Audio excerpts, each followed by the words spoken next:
గుంటూరు ఆరగ్రహారంలోని గంగా భ్రమరాంబ సమేత మల్లేశ్వర స్వామి దేవస్థానంలో ఆదివారం మహాశివరాత్రి ఉత్సవాలు కనుల పండగ జరిగాయి. ఉదయం 4 గంటలకు స్వామివారికి అభిషేకాలతో ఉత్సవాలు ప్రారంభమయ్యాయి. ఇందులో భాగంగా స్వామివారికి 108 రకాల విశేషమైన పూజా ద్రవ్యాలతో లింగోద్భావకాల అభిషేకము, శాంతి కళ్యాణాన్ని వేద పండితులు నిర్వహించారు. భక్తులు భారీగా తరలి రావడంతో దేవస్థానం కిటకిటలాడింది. ఇందులో భాగంగా వ్యవస్థాపక ధర్మకర్త పన్నాల వెంకట బుచ్చిరామ శాస్త్రి, ఈవో విజయ ఈ సందర్భంగా మీడియాతో మాట్లాడారు.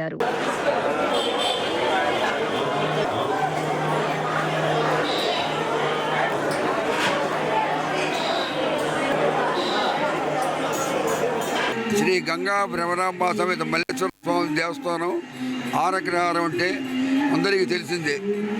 అట్లాగే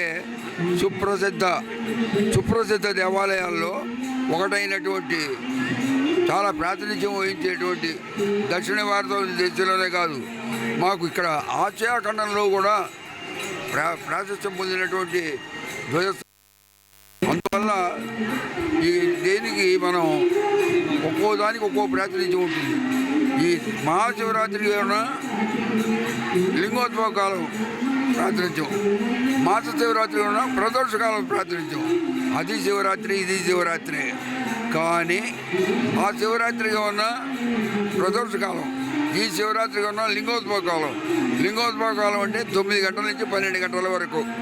ఆ సమయాన్ని మేము ఇక్కడ 108 రకాల విశేష ద్రవ్యాలతో అభిషేకం చేసి, ఆ అభిషేక తీర్థాన్ని వచ్చిన భక్తులందరికీ, అభిషేక ప్రసాదాన్ని వచ్చిన భక్తులందరికీ ఇప్పిస్తాము.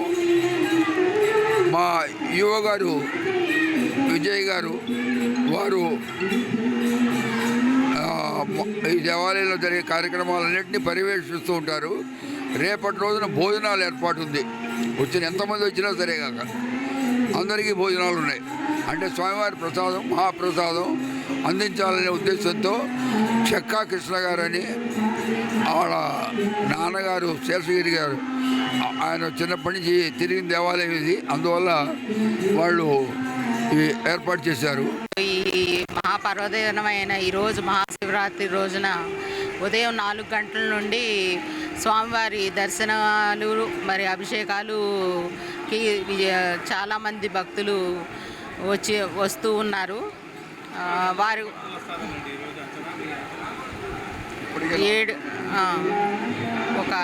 5-6 వేల మంది వస్తారండి. మరి ఈ ఉదయం 6 గంటల నుంచి, ఈరోజు ఉదయం 6 గంటల నుంచి మరుసటి రోజు 6 గంటల వరకు 24 గంటలు ఈ భజన జరుగుతూ ఉంటుంది. మరియు ఈ దర్శనాలు, అభిషేకాలు జరుగుతూనే ఉంటాయి. సాయంత్రం 9 గంటల నుండి 108 విశేష పూజా ద్రవ్యాలతో లింగోద్భవ అభిషేకాలు జరుగుతాయండి. ఆ తర్వాత స్వామివారి శాంతి కళ్యాణములు జరుగుతాయి.